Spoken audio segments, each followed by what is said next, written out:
Hayyee assalamu alaikum warahmatullahi wabarakatuh hordoftoota Oro Entertainment. Har'a waan tokko waan isin fayyadaa jedhee yaadu tokko qabadee dhufee jira. Fakkeenyaaf innis waa'ee Feesbuukiiti. Feesbuukii yeroo baay'ee namoota hedduu jalaa gubataa. Foloo 30,000 waliin nama waggaa meeqatti kana ifaa jalaa gubataa. Kana ammootu namni yeroo muraasa keessatti argachuu hin danda'u. Kanaaf ammootu namoonni ID hin qabne Feesbuukiin keessan akka isin jalaa hin gubanne.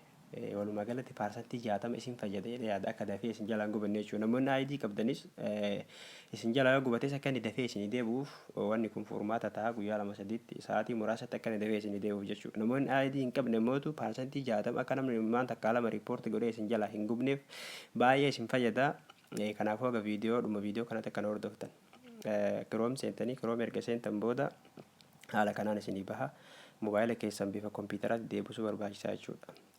Kanaafiyyuu tuqaa sadii gubbarra jiru san tuqxanii warri wanni qabdan mobaayilii Samsung ta'e request desktop kan jedhu san tuqxu request desktop kan jedhu tuqxu jechuudha. San booda bifa kompiitaraatti deebi'a. Erga mobaayilii keessan bifa kompiitaraatti isinii deebi'ee booda suuta ittanii addaan harkistu.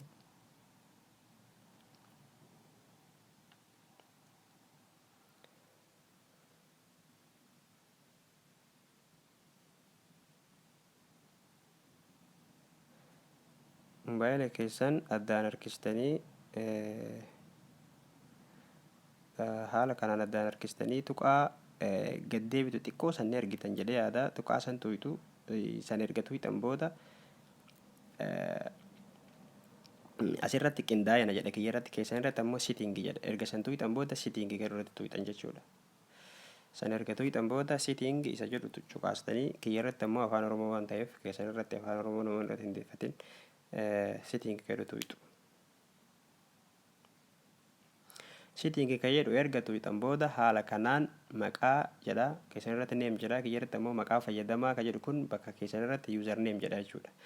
Username fi maqaan kun wal fakkaachuu qaba. Maqaa fayyadamaatii fi fakkeenyaaf maqaan kiyya kan fayyadamaa Muhiddiin Huseenii maqaan kiyya Muhiddiin Huseenii maqaan fayyadamaa ammootu maqaan fayyadamaa illee Muhiddiin Huseen ta'uu qaba jechuudha. Kanaafiyyuu maqaa fi username fi maqaan fayyadamaatii fi maqaan kun tokko ta'uu qaba jechuudha. Maqaa isa jedhu name fi username tokko ta'uu qaba jechuudha walumaa galatti. Kanaafuu username kana jijjiirtanii wal fakkeessitanii maqaa keessanii yoo fayyadamtan namoonni ID hin qabne Feesbuukiin keessan dafee namni maanta kalama riippoorti godhee isin jalaa hin gubatu jechuudha. Kaammootu ID qabdaniif yoo gubatee sa'aatii muraasa keessatti yeroo muraasa keessatti isinii deebi'a jechuudha. Maqaa fayyadamaatii fi maqaa yoo wal fakkaate jechuudha. Kanaafuu username kana jijjiiruudhaaf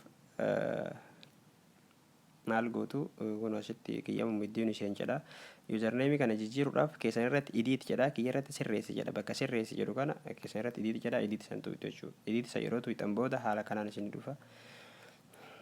Haala kanaan yeroo isin dhufe irratti cuqaastanii itti barreessitu fakkeenyaaf Muhiddiin Huseen nu fudhatu yoo inni fudhachuu dide lakkoofsa biratti dabaltan jechuudha. Fakkeenyaaf Muhiddiin Huseen jedhe X qaban fudhatu jechuudha. Kanaafuu lakkoofsa tokko biratti dabaltaan fudhatu lama biratti dabale ni fudhata jechuudha. Haala kanaan 3 ni fudhatu 3 4 ni fudhata. Haala kanaan hagan isinii fudhatutti lakkoofsuma biratti daddabaltanii yaaltu jechuudha. Kanaafuu akkasitti yaala.